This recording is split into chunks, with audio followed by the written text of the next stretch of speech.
Hey guys, what's up? My name's Chopper, and welcome everybody to today's video. Hope you're all having a fantastic day, and in this one, we're going to be looking at the 15 things you didn't know about PUBG. So this is going to be a list of a bunch of things that you probably did not know about this game. Whether it's something like a little known feature or fact, or maybe a secret area in a map you didn't know, or just anything about maybe the history of this game that not a lot of people know about. Regardless though, I think you guys are going to really enjoy this one, and I'm so excited for you to see this video. So we're going to go for an insane like goal on this one, something that I'm not sure we've accomplished before, but this can be the first time ever. We're gonna go for 2,000 likes in 24 hours. I spent a lot of time researching all this stuff and putting this together, so I really hope this is something you all enjoy. And if you have not already subscribed, I don't know what you're doing. You will become more attractive as soon as you hit that subscribe button. If you don't believe me, watch this video and then go take a look in the mirror. You'll become an absolute stud after watching this video, I guarantee it. But anyways, guys, let's go ahead and get into the top 15 things that you didn't know about PUBG. Okay, so coming in at the number 15 spot, first of all, I want to give a really big shout out to PlayerUnknownsbattlegrounds, All the News is Good News, and the entire Datamine Discord for making this one available. And so this, my friends, is going to be the original look concept of the Vikendi map. And if you compare the early concept build with the one that we have now, these are completely different. I mean, that kind of thing is to be expected, right? A lot of the concept maps, they're just like the regular outer skeleton of the final build of the map that we normally get. But with things like Miramar and even Sanhok, like the original concept was still closer to the finished product than Vikendi was. It looks like Vikendi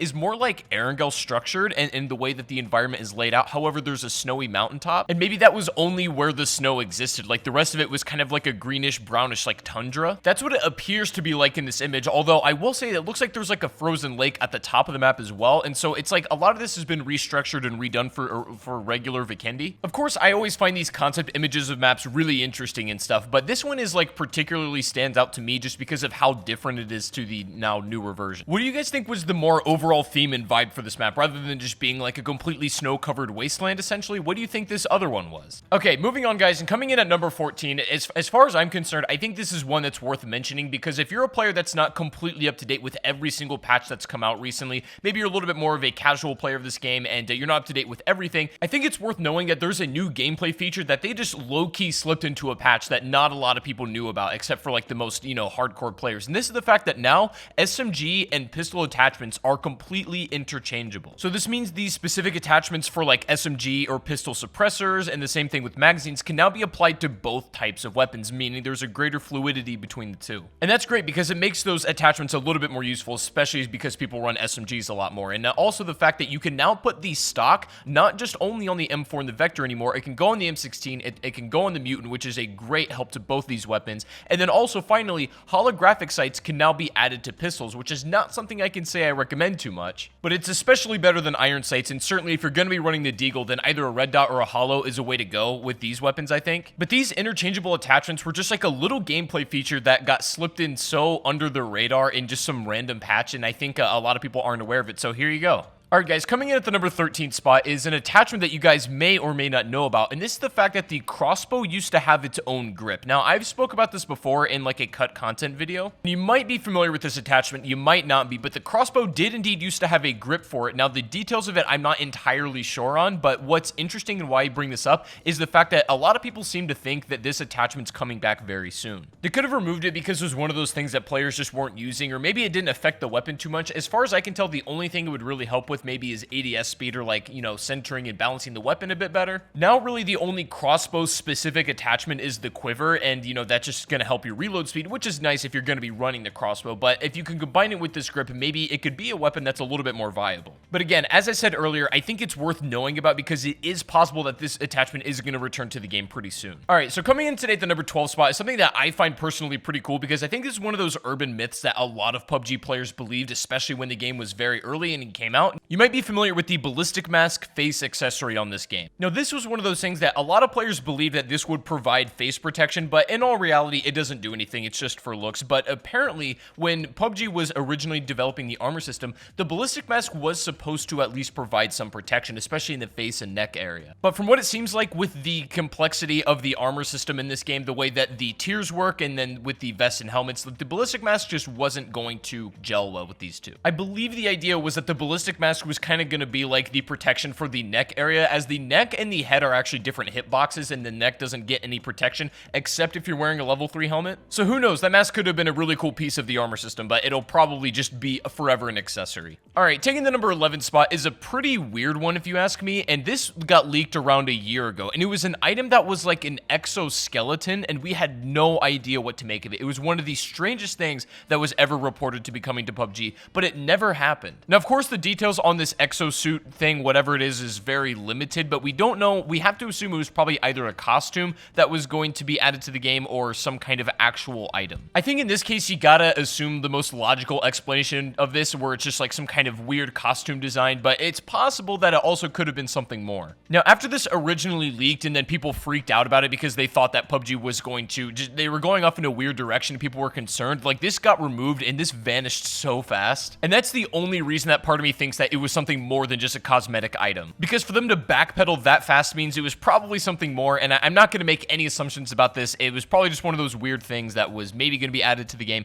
but we're likely never going to see. Okay, but moving on and coming in at number 10, I think I need some help from the community from this one, because I got a lot of reports about this sort of thing, but I wasn't able to find any direct info on it. Or at least info that I was able to verify myself in-game. But I had tons of reports of people saying that there was an upgraded version of the Ghillie Suit in Erangel Remastered. Now, the weird thing about this is it's a visually updated version of the Ghillie Suit. It's probably like a lot more put together and stuff like that, and I couldn't find any good images of this, but what happened in the official patch notes was that the Erangel Remastered Ghillie Suit ended up somehow bleeding its way into the regular version of Erangel. So basically, there was a remastered clothing item in the old version of the build of Erangel, which is really weird. Now, again, I couldn't find any good visuals of this, so I can't actually show you guys the new Ghillie Suit unless somebody wants to tweet it at me or something. Then I'll let you guys know and I'll update you. But regardless, the upgraded Ghillie Suit will be coming when Erangel Remastered officially drops, and it won't be put into the wrong map. Alright, now coming into the number 9 spot is going to be Sanhok before it was actually Sanhok. Now, you may remember playing this version of the map on the experimental test server when it was called Savin. And what you can see pretty clearly from the earlier version of this map is, number one, the layout is basically the same, like the entire structure of the island. However,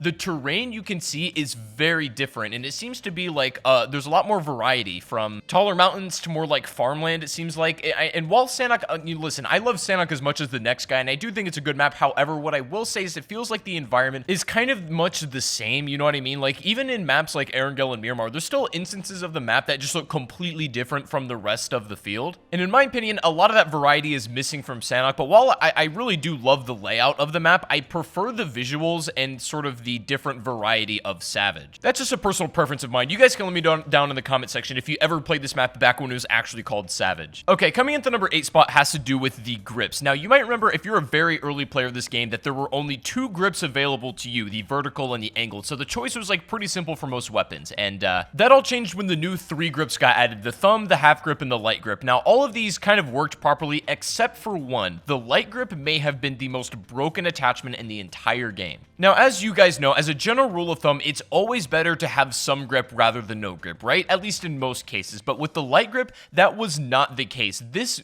grip, unfortunately, made every single gun, regardless of how you're using it, worse. Myself included, and a lot of players kind of thought this was a joke, you know what I mean? We thought that this was like a grip that you would wear if you wanted an extra challenge of your weapons. Now, clearly that was not their original intention, and since then, the light grip has been fixed, and it's really good for single-tappy weapons, and I prefer it for like short sprays on AR, so it's not an issue anymore, but it's still like in the back of my mind. I can tell when I pick up light grips, and like, I remember when this used to be horrible, and I still have like flashbacks of it. Man, times have changed so much, guys, what can I say? Okay, coming at the number 7 spot is a fact that I really didn't know until very recently, and this is in the original like design of PUBG. It's basically a staple of every single battle royale that's on the market right now. That, you know, the way that the zone works is that it's a circle that closes in, and it's a pretty straightforward concept, right? Every single big BR right now works on the mechanic that the zone is a circle and that closes into a smaller and smaller ring until there's only one player remaining. You know, it's a pretty straightforward thing. But in the original design of PUBG, PUBG, the zone was supposed to be square. Like, I'm not kidding, the map was still going to, like, it was going to operate how it still does, but the zone was going to be a square rather than a circle and close off into like a cubicle shape. And the reason they didn't do it is because it provided a lot of programming challenges, and so they just decided to go with the easier route and make it a circle. But what I find so fascinating about this is, imagine PUBG did have their zone as a square, you know, since the beginning of the game. Would all of the other games that came after that were influenced by PUBG, would every BR now be operating on a square system rather than a ring? I actually cannot think of a single battle royale that comes to mind right now that operates on a square zone. You know, I'm sure there's one out there, and you guys can probably let me know what that is in the comments.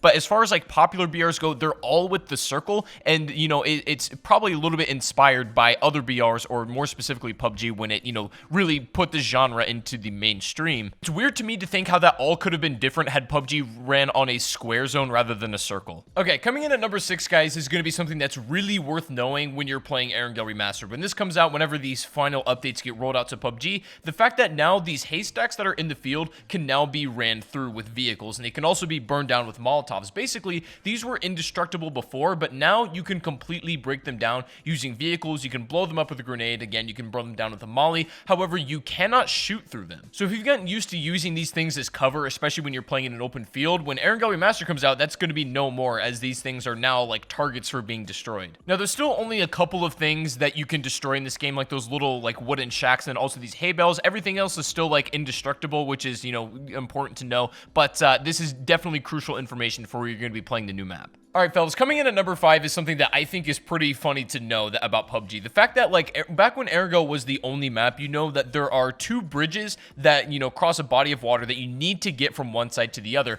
or at least use the water itself. You know what I'm saying? Like, you don't maybe have to use the bridge, but at least you have the opportunity to swim. However, that didn't used to be the case. Before swimming was even, like, ready in PUBG, the water surrounding the island and all the access points that you could use to get in the water itself was blocked off. This was a very, very temporary thing, just because the swimming mechanic got finished pretty early on in the game. It didn't take too long. But at one point during this game's lifespan, the water was just there, but it was not available. And so that completely changes the way that you would play every map in this game, and especially Erangel. I know some people criticize PUBG for not having certain animations or certain features, but at least count your blessings when it comes to this stuff. Okay, guys, moving on to number 4. This is going to be regarding the red zone. Now, a lot of players just really hate this as a mechanic, and I understand why, although I do think it has some kind of purpose in this game. But according to Brendan Green, the red zone was a feature that was just straight up going to be removed because players literally hated it so much. And I think just because the players didn't really know how it worked or how to, you know, play against it, as it's not that big of a deal and you shouldn't be dying to the red zone hardly at all. I feel like most players nowadays just see it as an inconvenience or like somewhat annoying, but it's pretty easy to avoid. Although what I will say, instead of removing it entirely like what Brendan Green said that they might do like a long time ago, clearly it hasn't been removed, but I would advocate for a rework of the red zone. Brendan says it's in the game because the red zone can provide like audio distractions if you want to push a building, which fair enough, that it actually does do that. He also says it looks cool when players are fighting in it, and fair enough, it can do that as well. But if you ask me, instead of having like a zone that just randomly gets bombed, I'd like to have like a more precise idea of how safe you are going to be out there, because you could still fight amongst the red zone.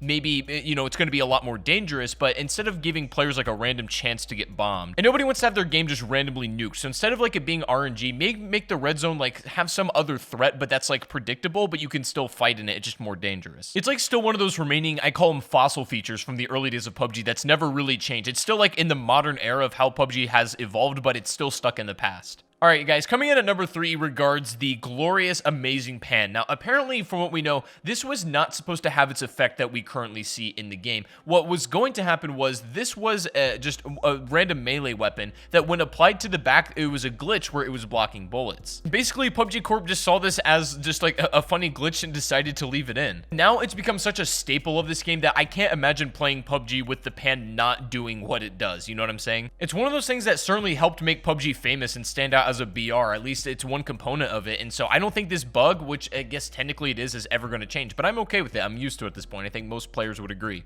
Okay, guys, moving on to the number 2 spot is something I think you guys are going to really like, and this is the fact that apparently internally at PUBG Corp, level 4 armor in some capacity has been tested. Now, don't get too excited, because this kind of thing happens with game development all the time. There's a lot of features that they just try out at the studio that are never going to see the light of day, and if PUBG were to add level 4 armor to the game, this would, like, it basically require complete complete rework of how a lot of the weapons work, and so I don't expect this thing to happen anytime soon, but it's cool to kind of think about what level 4 armor could be. There's probably a build of it or some kind of internal concept at PUBG itself, but that we're just never ever going to see. But if you have any cool ideas about level 4 armor, what would it be? Maybe if it does anything cool specifically, let me know what that would be down below in the comment section. Okay guys, finally coming in at the #1 spot is a feature that you probably didn't know about this game that was supposed to be a, you know, a very game-breaking kind of mechanic that we probably may never see, and this is the fact that melee takedowns are supposed to be a part of this. Now this is probably the coolest thing that PUBG has ever thought about doing that just is gone as far as I can tell, and I don't know if it's ever going to be reinstated. Melee takedowns were going to be a feature. These takedowns were going to be like an animation where you could use if you like sneak up on an enemy and you can do this little like one-shot tactic to them. The animation of this looks absolutely incredible, but unfortunately it's probably never going to happen as this was something that was talked about as early as 2017. A little glimmer of hope, however, is the fact that PUBG is still working on new animations to fill out some of the like less done parts of the game. You know,